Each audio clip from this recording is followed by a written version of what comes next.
Hi guys and welcome. I am once again doing a IPS mod for an old Game Boy. This is a transparent Game Boy, a play it loud version.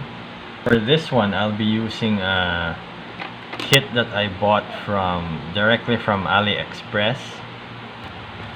So this is it. It says developed by High Speed Edo or High Speed Edo, I don't know. Kit comes with screwdrivers, a tri-wing and a Phillips, and the kit is contained here. In the kit you get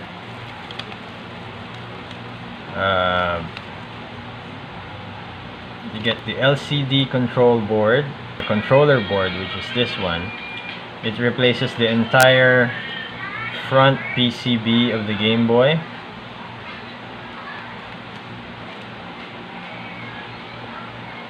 So the buttons are here. The only thing we need to transfer is the speaker. So that's the board that goes here.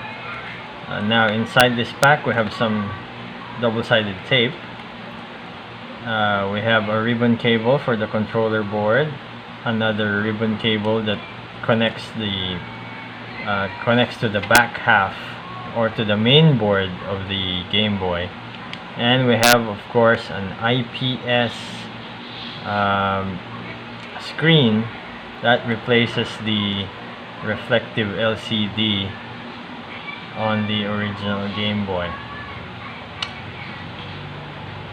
Now the kit doesn't come with an aftermarket screen cover.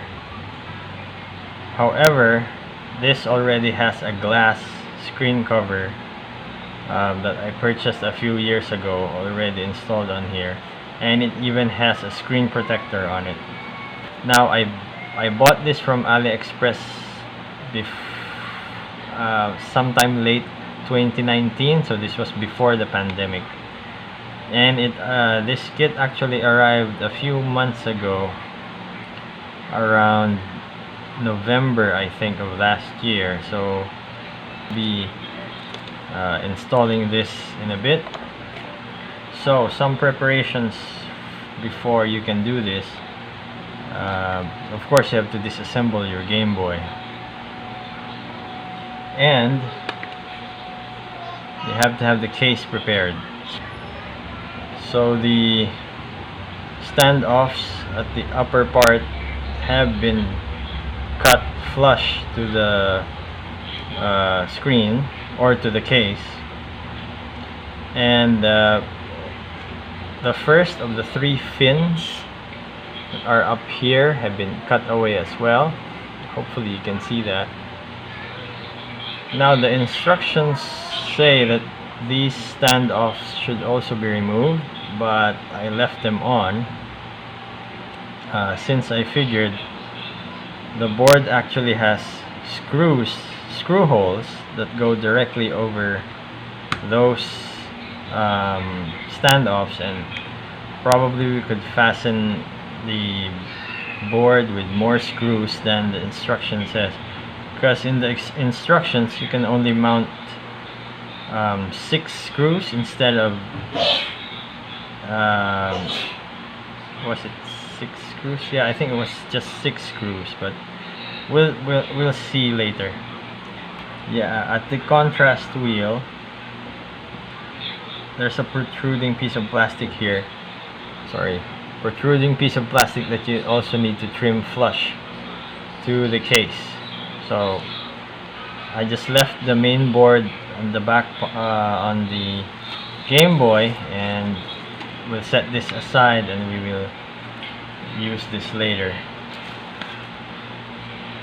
So anyway, this is an original Game Boy case. Like I said, a play it loud version, but as you can see it's yellowed over the years of its, well, I would say existence. I got it like this, not exactly very cheap, but it was affordable for that time. Now these things go for 3 times the price I bought this originally. a few years back. Anyway, so the instruction says so we should trim those, and the next thing is to assemble the board with the IPS.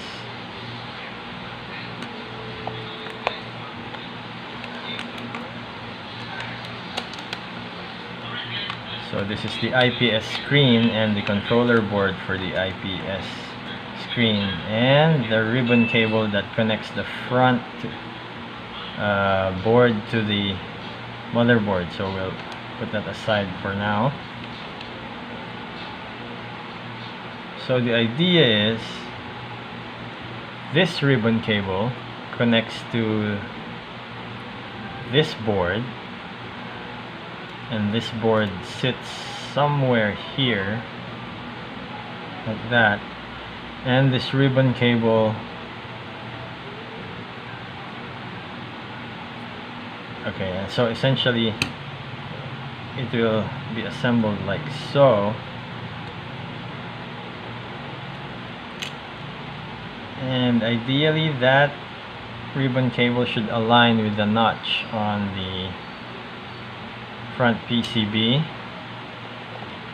goes around the back and connects to that connector.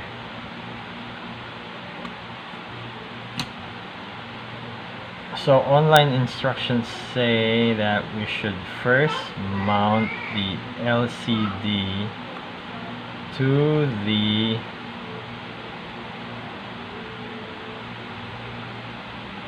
front housing and make sure that you don't see any of the white borders. So if you look at it straight, it should align properly. Okay, now the instruction says we should stick this onto the front housing, but I won't be doing that here. What I will be doing, however, is to assemble everything on this board and then as an entire module drop it in to the front housing. So we'll see how that goes. So I'll take my screen, I will do my best to connect the ribbon cable onto here.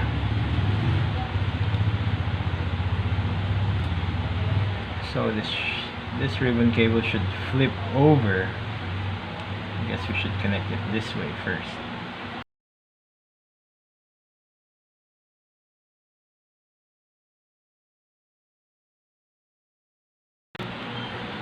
Well, supposedly that was it. I'm not sure though. Okay, supposedly that's the right way. So ideally you should bend over like so, and then goes on to here, and the ribbon should align to the slot over there like so. So I have to figure out a way to stick this down. So we'll take a bit of this double-sided sticky tape and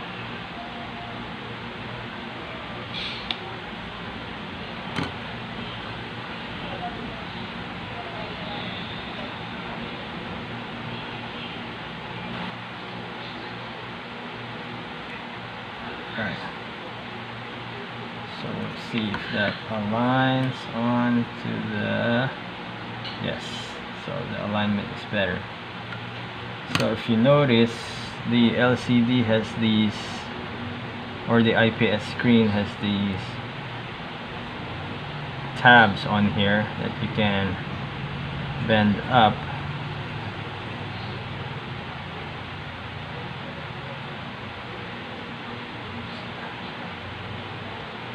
And these tabs actually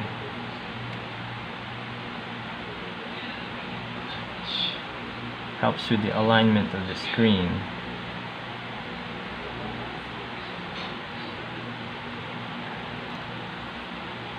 Now they go through these holes. Now we can only use 3 instead of 4 because one of them is being obstructed by the IPS controller board. So we'll lift this up, see if we could align it to those holes right there. Oh baby.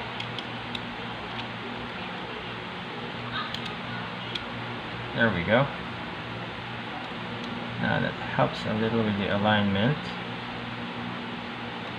Right, so we'll see how it fits our screen. So that's the entire module now. Or let's see how it fits our front.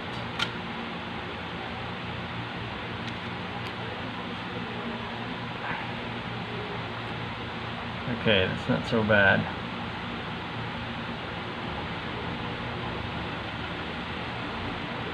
The alignment is good, but it's no longer flush to the top.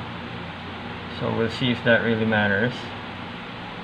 Now what we can do is try to reinforce the screen a bit with some sticky tape or double-sided foam pads. So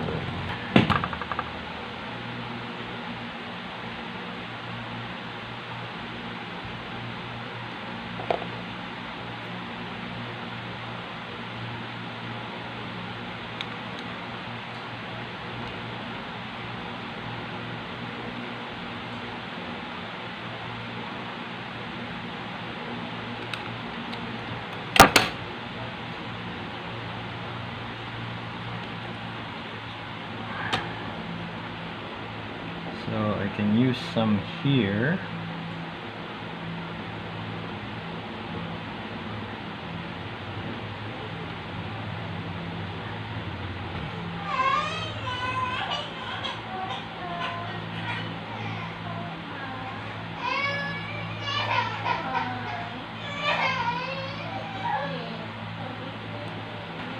Now I won't be sticking the IPS screen to these. They're just there as spacers for the screen.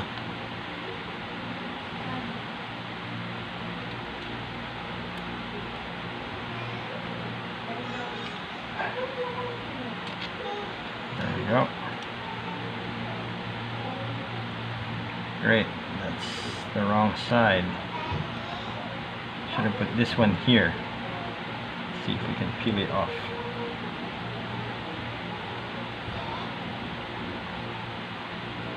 Yep, no problem.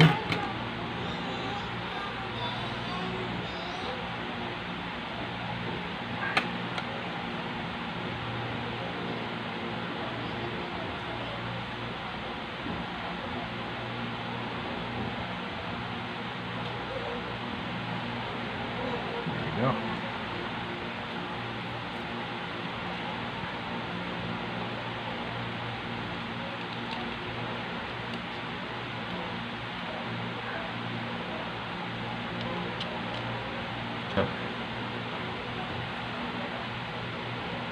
Okay, I think it's fine. So we drop it in.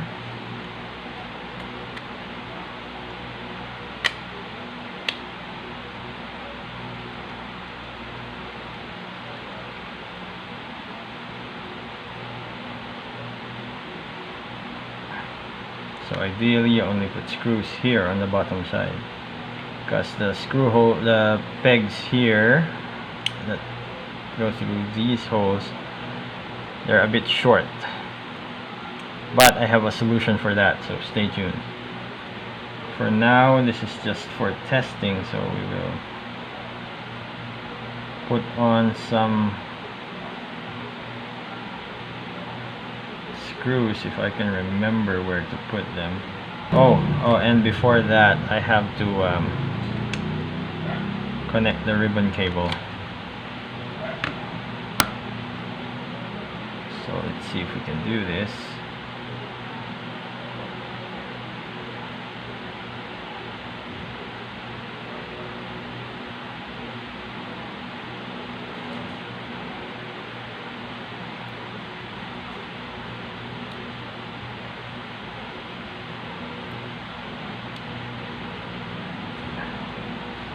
That went in fairly easily.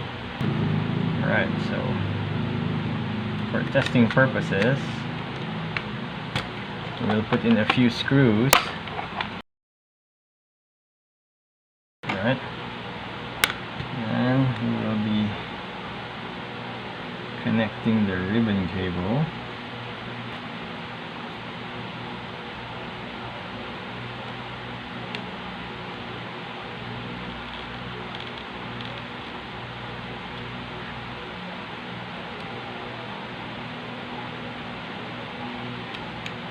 There we go. And we have to connect this to the main board.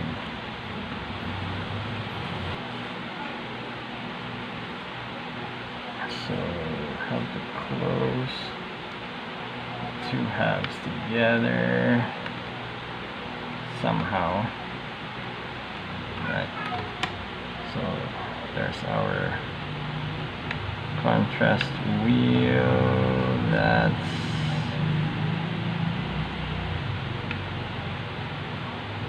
the solder is interfering with the contrast wheel. That's not good.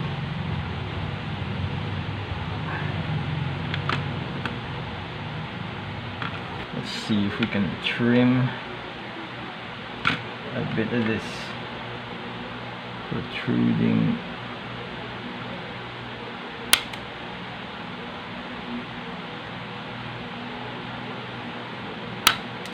solder. Yeah.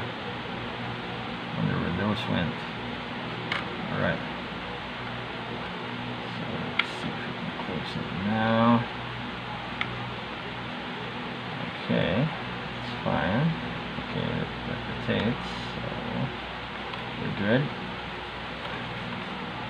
Let's put in a few of these screws.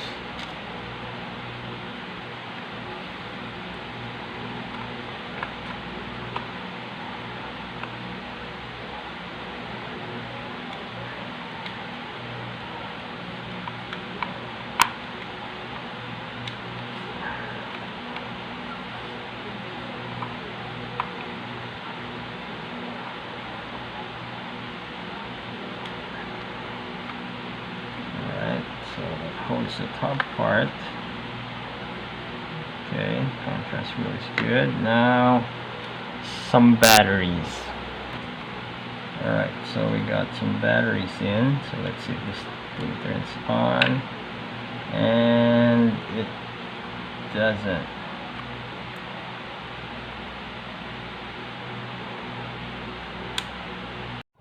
Alright, so fix a few of the cables. Turns out probably just a loose connection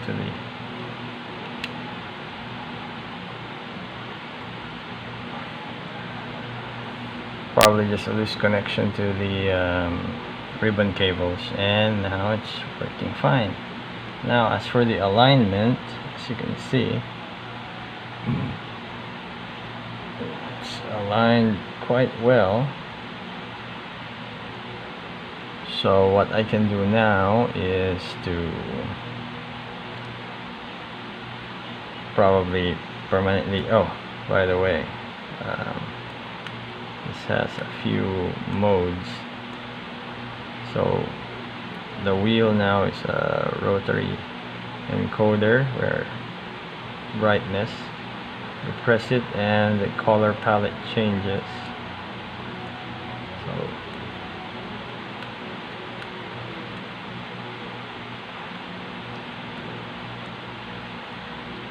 yellow, I think. Where's the classic pea green? I think that's the one. So yeah, I guess the alignment is okay. Alright, so take it apart once again, and then see how we can fasten the screen onto the board permanently. Oh, and we need to transfer the speakers, so I'll fire up my soldering iron, and then we could do some soldering.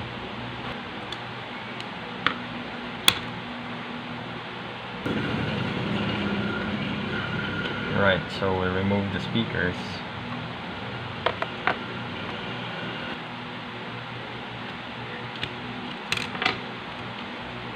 Right, and we'll transfer them here.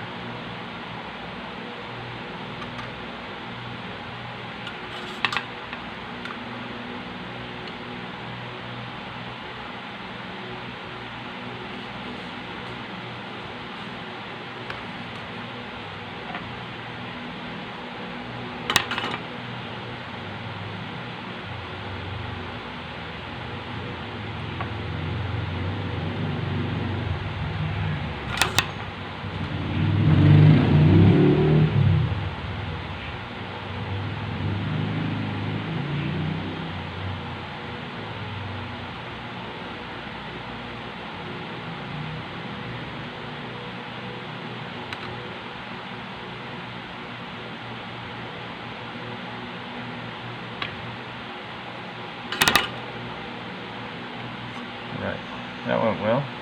Another thing I can actually do is solder these pegs to the board and permanently attach the screen to the board.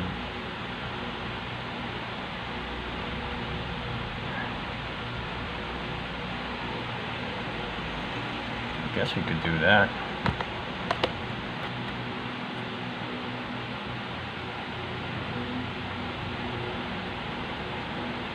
And I can actually solder that thing onto the board.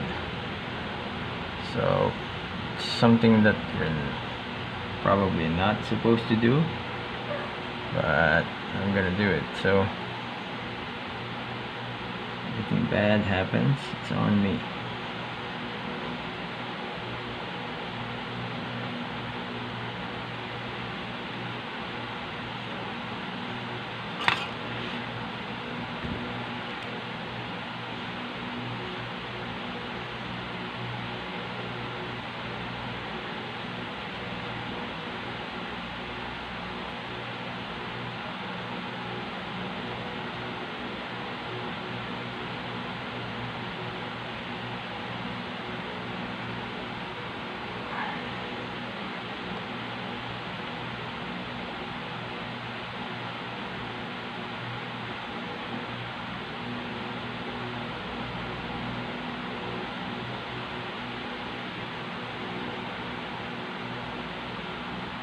Now, I don't recommend you doing this, but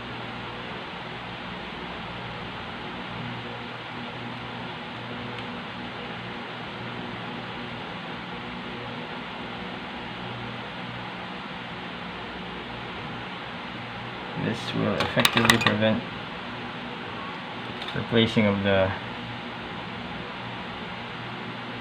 LCD panels or the IPS panel should something bad happen to it.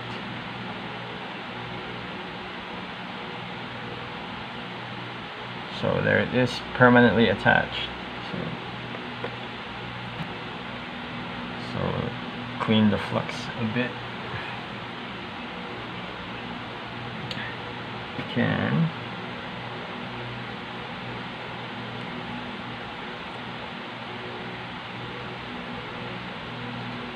flux causes corrosion. So there we are. So screen is now permanently attached to the board. Now, I said a while ago that I left these pegs in so that I could have extra screw holes or pegs to put on to mount the board, and these specs are quite shorter. However, I have this. So on the original board, these things act as spacers. So what I did is I have an old bracket for the LCD. I cut off the tabs here, so they are now effectively plastic spacers.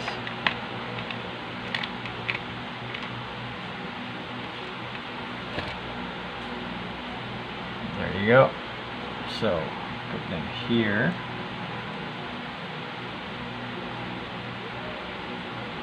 And here, like so. So when I go to mount the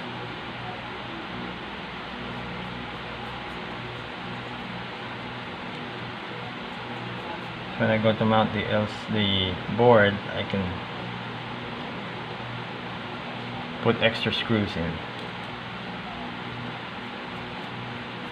So we're gonna clean this out a bit. Put our buttons back. Now I was thinking if I would use colored buttons instead of the original black ones. So we'll see how that looks.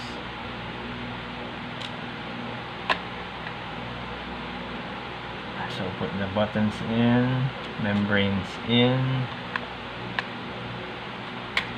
D-pad in, membrane in, start and select, membranes in. I guess that's it.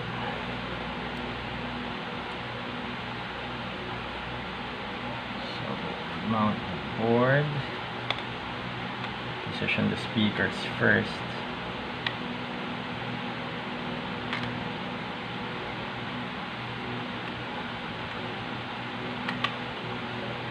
Oh, I forgot to peel off the protective. Peel this off. There you go. Lay that aside for a bit. Okay. Position the speakers, and then down goes the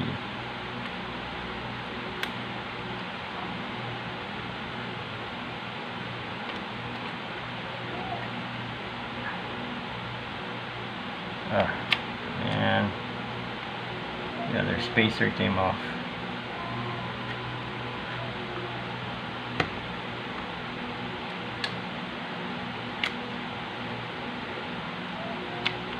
Come on, baby.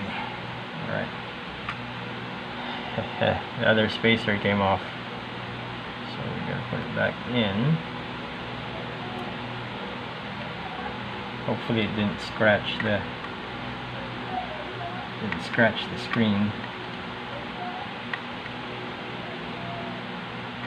Come on.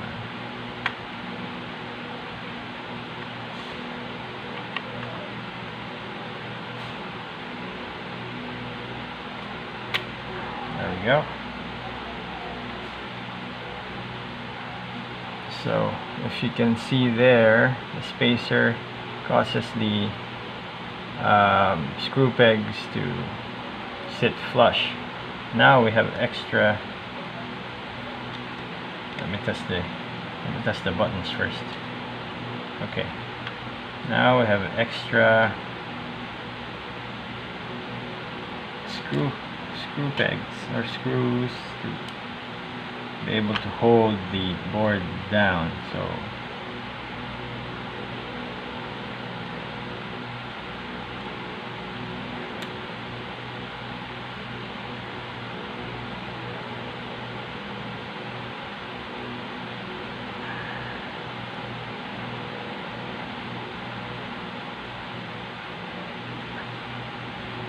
perfect. So we'll put the rest of the screws in.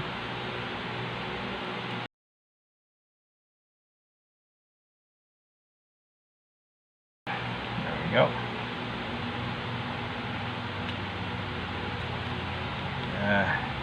There's some dirt under there, but we'll be able to remedy that.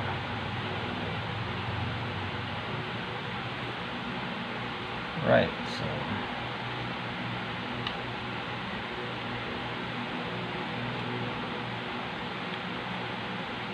let's put in our ribbon cable for the connection to the main board.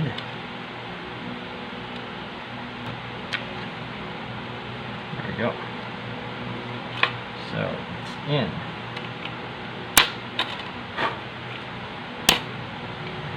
Now to connect it to the main board.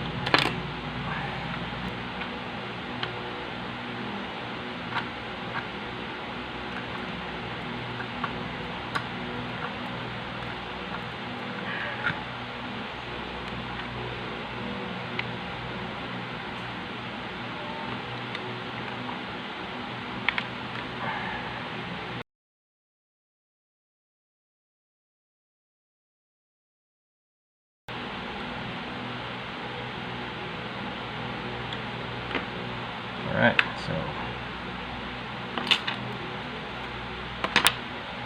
let's put some batteries in, fire it up, see how it goes.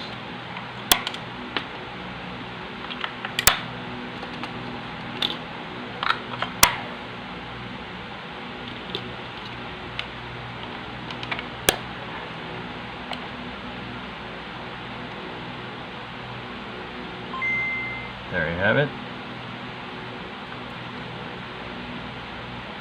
Test it out with a game.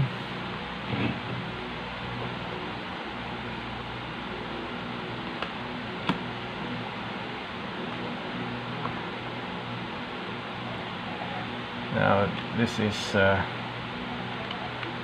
freeware game. It's called Ship It Up. Now this is the freeware version. Oops.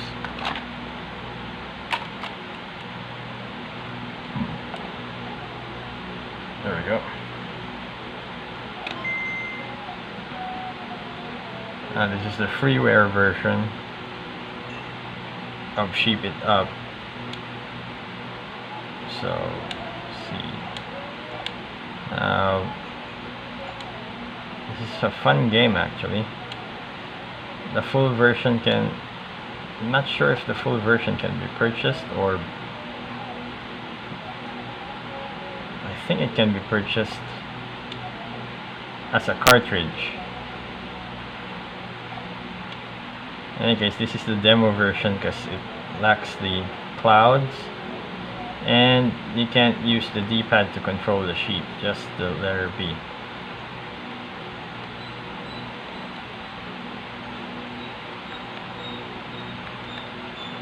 Apparently there's no pause, so we'll try another game.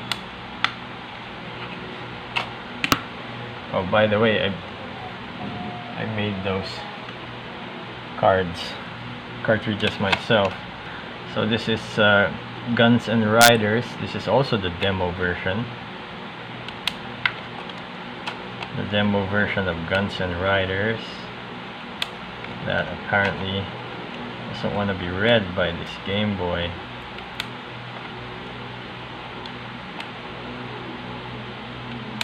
Come on. Yeah, like that helps, but sometimes it does. Almost.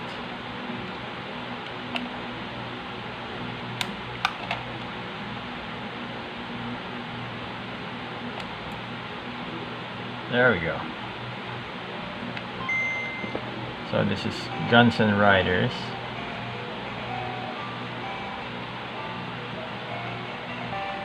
I don't know if you can hear that, but that's Guns and Riders. So apparently the start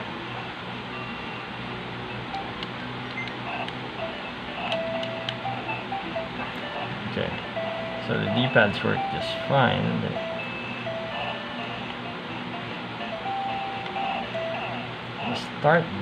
The start and select buttons seem to be rather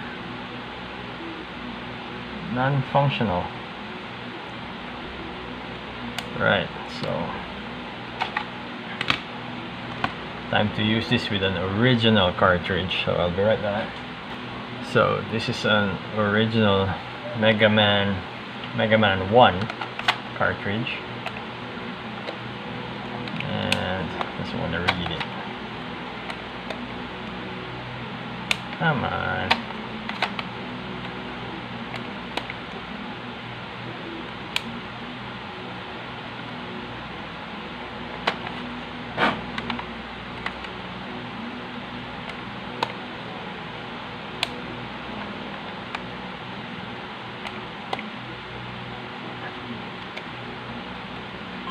There we go. Uh-oh. That's not supposed to happen.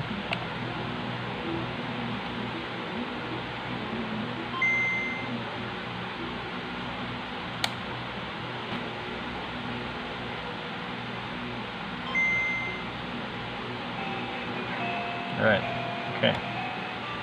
So start button isn't exactly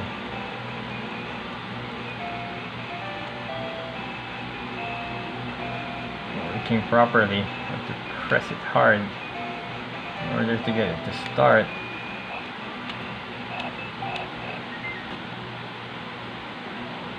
There you have it.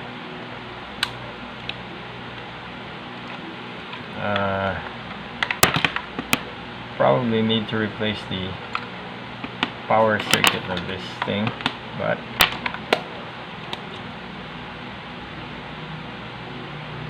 I would say that is a success. So things I did differently from other mods: I mounted the IPS screen permanently to the board. I soldered the tabs onto the board. Instead of removing the screw posts here, I used the spacers. I cut off the spacers on the original LCD bracket. If you want to know, they correspond to these spacers. So one here and the other there. You can see it right there. Select and start buttons probably not functioning properly. Probably need to clean the contacts, which means I have to take it all apart again and then clean the contacts. I probably need a new power circuit. Sorry, right there, the board that sits vertically inside.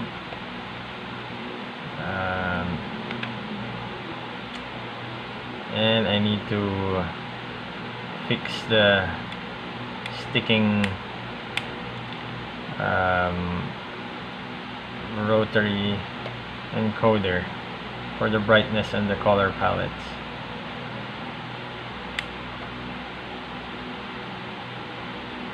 So aside from that, I guess this mod is, I would say it's worth it.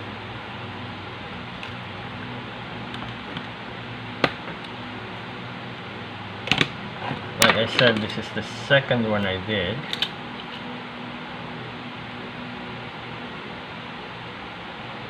The first one was an original DMG, the gray variant.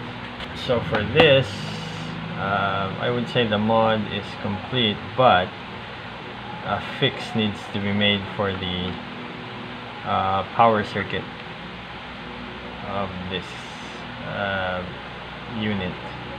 And I need to check on the select and start buttons because they're not working properly. Right, aside from that, I think this mod is complete. So there you have it. 2 Game Boys, 2 different kits, both of which I think is worth it if you want to revive your old DMG. Battery mod, you say? Maybe in the future. Not right now.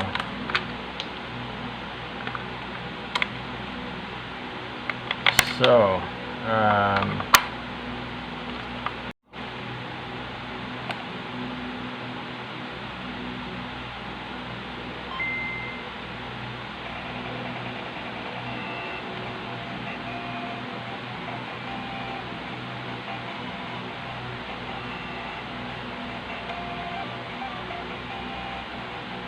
select button's working. The start button, however, is hard pressed. So we'll clean that up later.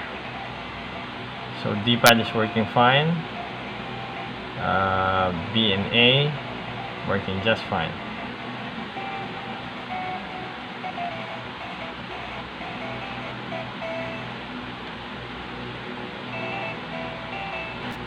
Parting words. Yes, you can solder or mount the LCD permanently onto the board and use it as an entire module instead of taping the screen onto the front housing.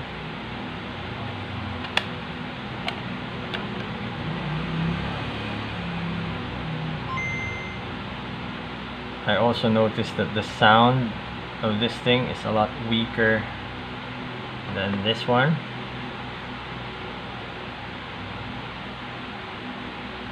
What else? The rotary encoder functions differently.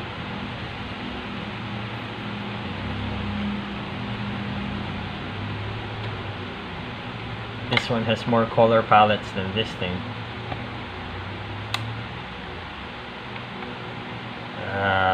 In terms of installation, I think this one, I'm trying to remember which kit this is. I think this is the Funny Playing kit. This is a bit harder to install. This one was a lot, I would say, easier.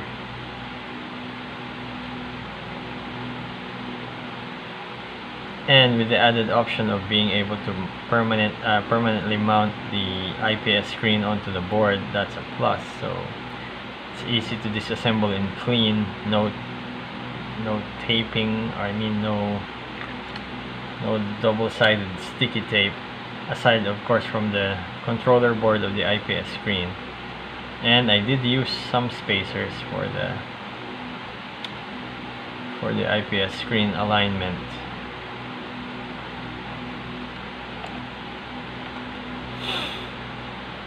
Thanks for watching. I hope you liked the video.